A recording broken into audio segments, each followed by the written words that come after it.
সবাইকে নতুন ভিডিওতে স্বাগতম। আসসালামু আলাইকুম। যে যেখানে আছেন আশা করছি সবাই ভালো আছেন। আল্লাহর রহমতে আমি অনেক ভালো আছি। কিছু ছোট মাছ ভিজিয়ে নিলাম। মাছগুলো অনেক দিন আগে আনা হয়েছে, অনেক দিন বলতে 4-5 দিন হবে, এখনও খাওয়া হয়নি। আজকে ভিজিয়ে নিলাম, মাছগুলো ভুনা করব। আর আদা রসুনের পেস্ট শেষ হয়ে গিয়েছিল, সেগুলো করে নিলাম। আগের দিন কেটে রেখেছিলাম, এখন সুন্দর করে ব্লেন্ড করে নিলাম। বেশ কয়েকদিন চলে যাবে এই আদা রসুনে আমাদের। এরপর আমার ছোট দেবর কিছু বাজার করে এনেছে, ঘরে বড় মাছ ছিল না। আর বাচ্চারাও কিছুদিন ধরে বলছে পাঙাশ মাছ খাবে, সেজন্য 2টা পাঙাশ মাছ এনেছে, সাথে একটা রুই মাছ এনেছে, আর কিছু সবজিও এনেছে। কারণ ঘরে সবজিও শেষ প্রায়। এখন সবজিগুলো গুছিয়ে নেব, তারপর মাছগুলো কেটে নেব। আর মাছগুলো বড় মাছ হলে কিন্তু আমারই কাটতে হয়। আমাদের বাড়িতেও যত বড় বড় মাছ আছে সব মাছ আমিই কেটে নিই সবসময়। আর ছোটো মাছগুলো আমার শাশুড়ি মা, আমার জায়েরা সবাই কাটে। এই তো আমি প্রথমে পাঙাশ মাছগুলো কেটে নিলাম। মাছগুলো মোটামুটি বড় ছিল, একেবারে বড়ও না আবার একেবারে ছোটও ছিল না। এখন সবগুলো মাছ কেটে আমি পরিষ্কার করে ধুয়ে নিয়েছি। এই তো দেখতেই পাচ্ছেন সবগুলো মাছ কিন্তু আমি পরিষ্কার করে ধুয়ে নিয়েছি। এখন কিছু মাছ রান্না করব আর সবগুলো ফ্রিজে রেখে দেবো। আজকে রুই মাছ রান্না করব, আর ছোট মাছ তো ভিজিয়েছিলাম, সেই মাছগুলো ভুনা করব পেঁয়াজ আর আলু দিয়ে। আর রুই মাছ রান্না করব বেগুন আর আলু দিয়ে। আর সাথে কিন্তু পুঁই শাক রান্না করব পাঙাশ মাছের মাথা দিয়ে। পাঙাশ মাছের মাথা দিয়ে পুঁই শাকটা আমরা বেশ পছন্দ করে খাই।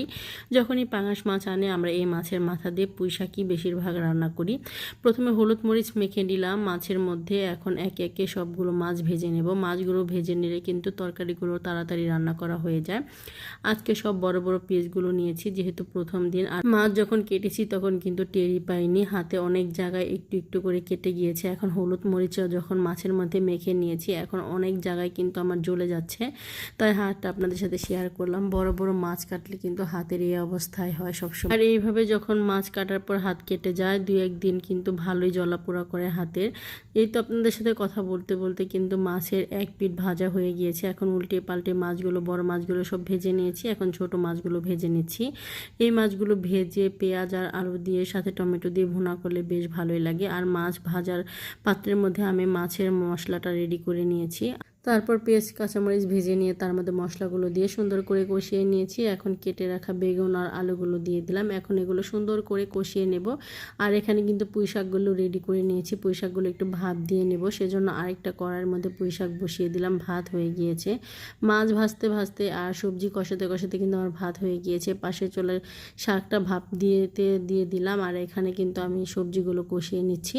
এই সবজিগুলো খুব সুন্দর করে কষিয়ে তারপর কিন্তু আমি ঝোলের পানি দিয়ে দিব। আর এই পাঙাশ মাছের মাথা দিয়ে কিন্তু আমি আজকে পুঁই শাক রান্না করব, সাথে এই তেলগুলো দিয়ে দিব। এই তো দেখতে দেখতে কিন্তু সবজিগুলো কষানো হয়ে গেল। এখন পরিমাণ মতো ঝোলের পানি দিয়ে দিচ্ছি। ঝোলের পানি দিয়ে ঢাকনা দিয়ে ঢেকে রাখবো কিছুক্ষণ। যখন ভালো করে সবজিগুলো সেদ্ধ হয়ে যাবে তখন এখানে ভেজে রাখা মাছগুলো দিয়ে দেব। বেগুন দিয়ে কিন্তু আমার কাছে যে কোনো মাছের তরকারি খেতে অনেক ভালো লাগে। আর আজকে আমার ছেলের পরীক্ষা ছিল, রান্না এখনও হয়নি, শুধু ভাত হয়েছে। তাই একটা মাছ ভেজে সুন্দর করে মচমচে করে দিয়ে দিলাম। আমার ছেলে আবার এইভাবে মাছ ভাজা দিয়ে মাছের তেল দিয়ে ভাত খেতে অনেক পছন্দ করে। এমনিতে রান্না করার পরে তরকারির মাছ খেতে চায় না, ভেজে দিলে মোটামুটি ভালোভাবে খেতে পারে। তাই ভেজে দিলাম, এটা খেয়ে ও পরীক্ষা দিতে চলে যাবে আর আমি বাদবাকি রান্নাবান্না শেষ করব। এখানে পুঁই শাকগুলো ভাপ দেওয়ার পরে নামিয়ে নিলাম। এখন পুঁই শাকটা বসিয়ে দেবো। পেঁয়াজ কাঁচা মরিচ দিয়ে দিলাম তেলের মধ্যে। আর যখন লাল লাল হয়ে যাবে তখন এখানে পরিমাণ মতো হলুদের গুঁড়া, মরিচের গুঁড়া, ধনিয়ার গুঁড়া, আদা রসুন সব কিছু দিয়ে তারপর ভালো করে মশলাটা কষিয়ে নেব। প্রথমে দিয়ে দিলাম লবণ, হলুদের গুঁড়া, ধনিয়ার গুঁড়া, মরিচের গুঁড়া, তারপর দিয়ে দিব আদা রসুন। আদা রসুন আগে একটা বাটির মধ্যে অল্প একটু ছিল, সেটাই দিয়ে দিলাম। এই আদা রসুনগুলো যখন শেষ হয়ে যাবে তখন নতুন আদা রসুন যেগুলো ব্লেন্ড করেছি সেগুলো খাওয়া হবে। আর এখানে মাছের মাথাটা দিয়ে দিলাম। মশলার সাথে মাছের মাথাটা সুন্দর করে কষিয়ে নেব। এতে কিন্তু তরকারির মধ্যে মাছের মাথার কোনো বাজে গন্ধ আসবে না। মাথাটা এখন আমি সুন্দর করে কষিয়ে নেব। যখন কষানো হয়ে যাবে তখন কিন্তু এখানে আমি ভাপ দেওয়া শাকগুলো দিয়ে দেব। ঢাকনা দিয়ে ঢেকে রাখলাম। আস্তে আস্তে মাথাটা কষানো হতে থাক। আর এই পাশে কিন্তু আমার মাছের ঝোলটা কিন্তু বলক চলে এসেছে। এখন ভেজে রাখা মাছগুলো দিয়ে দিচ্ছি। মাছগুলো দিয়ে ঢাকনা দিয়ে কিছুক্ষণ ঢেকে রাখবো। যখন হয়ে যাবে রান্নাটা তখন কিন্তু জিরে গুঁড়া দিয়ে নামিয়ে নেব। এই তো এখানে কিন্তু এখন জিরে গুঁড়াটা দিয়ে দিলাম। তরকারিটা আমার হয়ে গিয়েছে। একটু ধনিয়া পাতাও দিয়ে দিই, আজকে টাটকা এনেছে ধনিয়া পাতাগুলো। আর এই পাশে কিন্তু আমি শাকের তরকারিটা রান্না করে নিচ্ছি।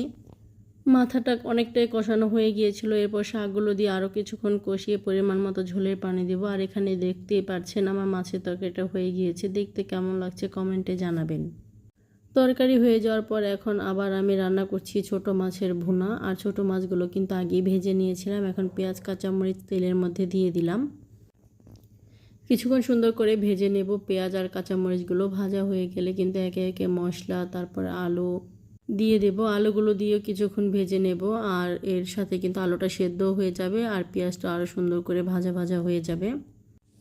এইভাবে কে কে গুঁড়া মাছ রান্না করেন অবশ্যই কমেন্টে জানাবেন। এগুলো হলো কাকিলা মাছ। কাকিলা মাছটা আমরা এইভাবেই রান্না করে থাকি সবসময়। ভালো করে ভেজে নিয়েছি। এই তো এখানে কিছু টমেটো দিয়ে আরও কিছুক্ষণ নেড়ে চেড়ে নিচ্ছি। তারপর একে একে সব গুঁড়া মশলা দিয়ে দিব। প্রথমে পানি দিয়ে দিলাম। মশলা দেওয়ার আগে পানিটা দিলে মশলাটা পুড়ে যায় না। এরপর এখানে সব ধরনের মশলা দিয়ে দিয়েছি।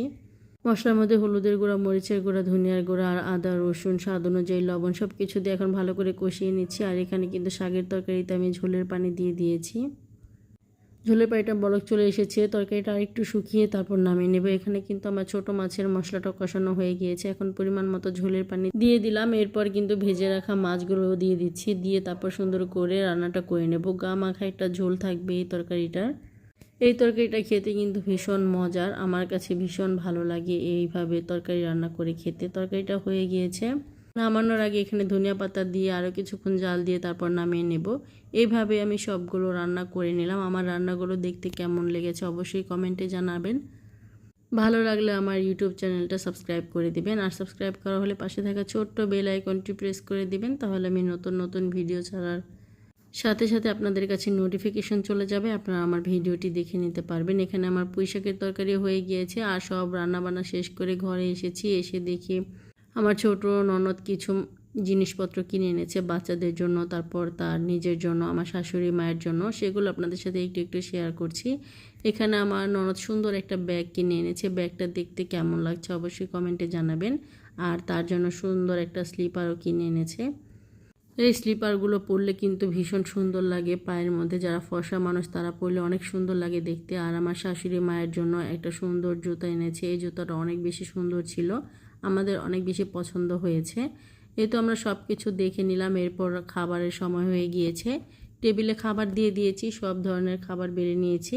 সবাই মিলে এখন দুপুরে খাবার খেয়ে নেব। এখানে আমার খাবারটা আমি বেড়ে নিয়েছি। দেখতে কেমন লাগছে অবশ্যই কমেন্টে জানাবেন। ভালো লাগলে আমার পাশেই থাকবেন। এখন সবাই মিলে দুপুরে খাবারটা খেয়ে নেব। অনেক বেশি মজা করে আজকে এই খাবারগুলো খেয়েছি।